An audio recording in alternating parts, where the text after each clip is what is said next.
Mahathir Mohamad صاحب کا دورہ پاکستان جو ہے، میں سمجھتا ہوں کہ پاکستان کے ایک پیرلل کمپیٹیبل جو ہمیں پیسہ نہیں، ٹیکنالوجی اور نو ہاؤ، ایجوکیشن اور زندگی کے ہر شعبے میں جو میچ کرتے ہیں، وہ ہمیں ایک اس دورے سے ایسے اندیے مل رہے ہیں کہ ہمارے چین اور ترکی کے بعد ایک اور اسٹریٹجک الائی میں اضافہ ہو گیا ہے۔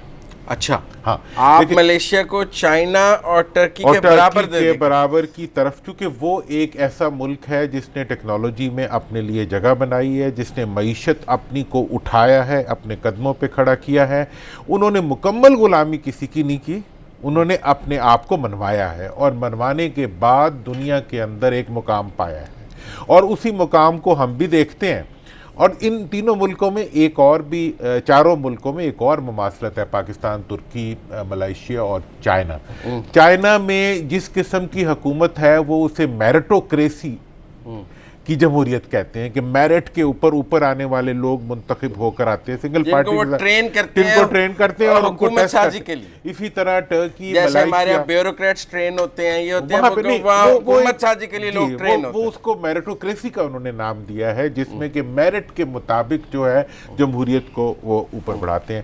پاکستان، ترکی اور ملائیشیا میں ڈائریکٹ جمہوریت ہے، ٹھیک ہے نا، اور یہاں کے حکمران جو ہیں وہ اکاؤنٹیبل ہیں اپنے قانون اور اپنے عوام کے سامنے۔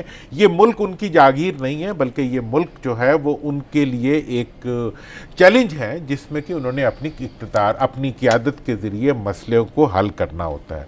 تو اس لحاظ سے یہ ایک دوستی جو کہ پہلے سے چلی آ رہی تھی، اس کا ایک نیا رخ ہے، اور اس رخ کے اندر جو اب معاہدات ہوئے ہیں، جن کے اندر کے بلینز آف ڈالرز کے معاہدات ہیں، اور پاکستان کی ڈیفنس انڈسٹری کو انہوں نے اکنالج کیا ہے، اور ان کی آٹو موبائل انڈسٹری کو ہم نے اکنالج کیا ہے کہ وہ ہمارے سے ڈیفنس پروڈکٹس خریدیں گے، اور ہم ان کی جو نہیں، وہ حلال میٹ بھی خریدیں گے، بہت کچھ ہے، مطلب سیول میں بھی بہت ہے اور ملٹری میں بھی، دونوں طرف ہے۔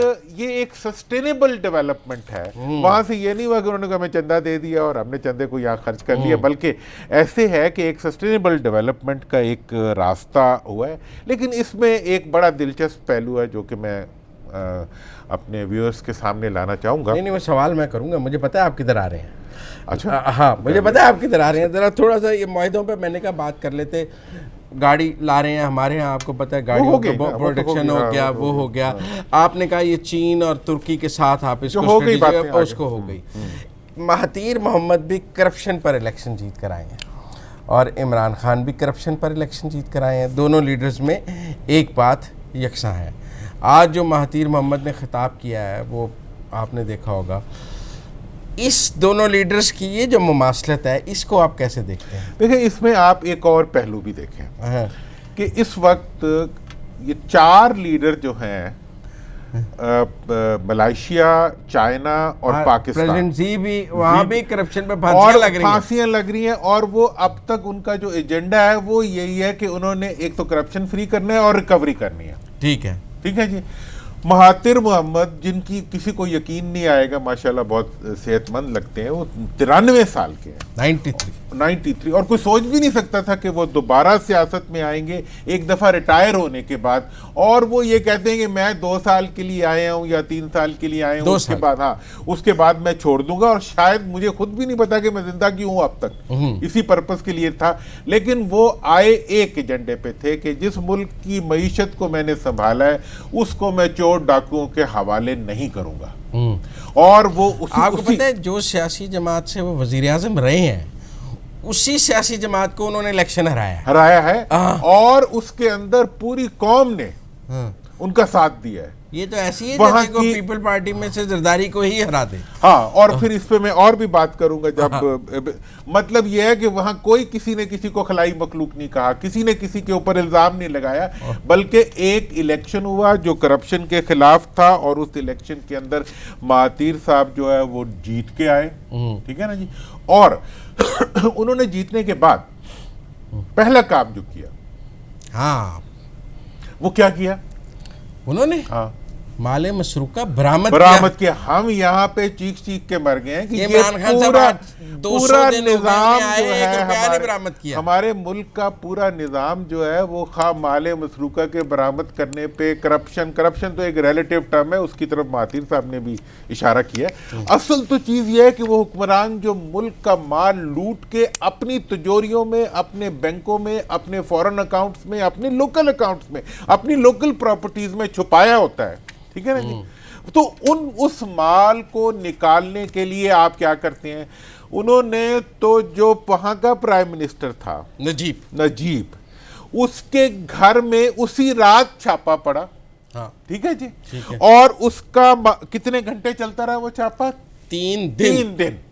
3 دن چلنے کے بعد انہوں نے ملینز آف ڈالرز, جیولری اور تمام چیزیں, اور وہ باقاعدہ کاؤنٹنگ کی مشینیں لے کے گئے ہوئے تھے. 6 کیش کاؤنٹ کرنے والی مشینیں, اور 22 لوگ تھے جو ریڈ کر رہے تھے, اور سونا کا وزن کرنے والے اور چیز کرنے والے. انہوں نے وہاں لے جا کے وہ ساری چیز برآمد کیا اور باقیوں سے بینک اکاؤنٹ سیز کیے اور لا کے جو ہے جمع 7 دن کے اندر جو ہے انہوں نے جو اکاؤنٹیبلٹی کا ایک پروسیس تھا اس کو ایک ایگزامپل سیٹ کر دی ان لوگوں کے لیے جن لوگوں نے واقعی چوری کی تھی. آپ نے پچھلے 100 دنوں میں 200 دنوں میں ایگزامپل سیٹ کر دیا ہے کہ جنہوں کو آپ چوری کہتے ہیں وہ جیل میں جاتے ہیں, باہر آ جاتے ہیں, جیل میں جاتے ہیں, باہر آ جاتے ہیں, 1 روپے کا مال اور مال مسروقہ برآمد نہیں ہوتا. مہاتیر سے سیکھیں, مہاتیر صاحب سے یہ بھی ٹیکنالوجی سیکھیں, یہ تو میں خان صاحب سے کہوں گاڑی نہ سیکھیں. ہاں گاڑی. اور دوسری بات یہ بڑی ضروری ہے کہ دیکھیں, یا کہو نا, اگر کہو تو کرو پھر. اب اگر برآمد نہیں کر سکتے, کیا کوئی چور آپ کا بگاڑ سکتا ہے؟